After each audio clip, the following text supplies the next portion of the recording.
An 11th hour decision to halt New York City's congestion pricing plan is putting the region into a tailspin.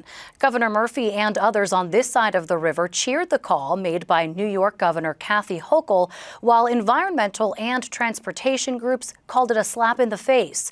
Many told Ted Goldberg today they see it as a critically missed opportunity to cut down on gas emissions. New York's shocking decision to stop congestion pricing has inspired relief. I'm grateful that Governor Hochul pulled back on congestion pricing. I think that's a game changer for New Jersey. And also rage. It was a shameless, spineless, and politically motivated decision. Kathy Hochul announced that congestion pricing is on an indefinite pause, so people driving to Midtown Manhattan won't be looking at $15 charges that were supposed to start at the end of June.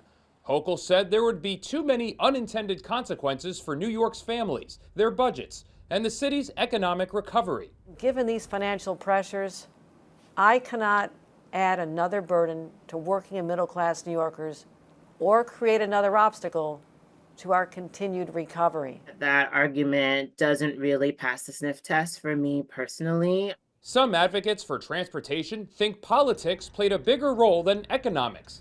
Congestion pricing has been a polarizing topic since Albany first approved it back in 2019. You could have said that a year ago. You could have said that 3 years ago. Much of the country is still in recovery mode from the COVID pandemic. Nothing's changed in the last year or month. And in fact, congestion in the city is just as bad, in fact, worse than it was pre-pandemic. The MTA said congestion pricing would raise $1 billion a year for much-needed improvements.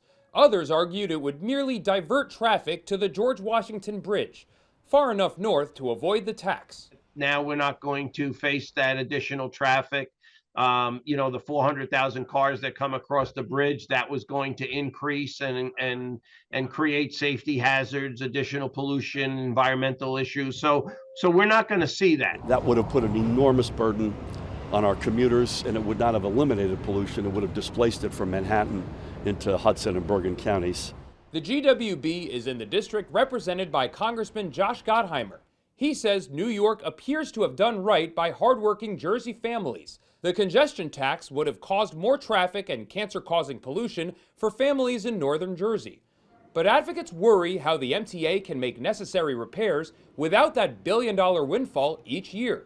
More than 80% of New Jersey commuters use MTA subways and buses in New York. So if New York is not moving forward with congestion pricing, not only will it mean that traffic will get worse as opposed to better, it means that underfunding is going to hurt New Jersey transit riders who get into New York and need a way to get around. Since congestion pricing is on an indefinite pause, people for and against it are in wait-and-see mode. If she had said that I'm not supporting it and this will not happen, then I probably would have been doing cartwheels and jumping jacks. We're hoping that she's actually going to pull a Murphy. The governor vetoed an increase in turnpike tolls right before the last election, only to reverse his decision once the election was over. This doesn't end the lawsuits against New York. Those are still playing out in court while people wait. For NJ Spotlight News, I'm Ted Goldberg.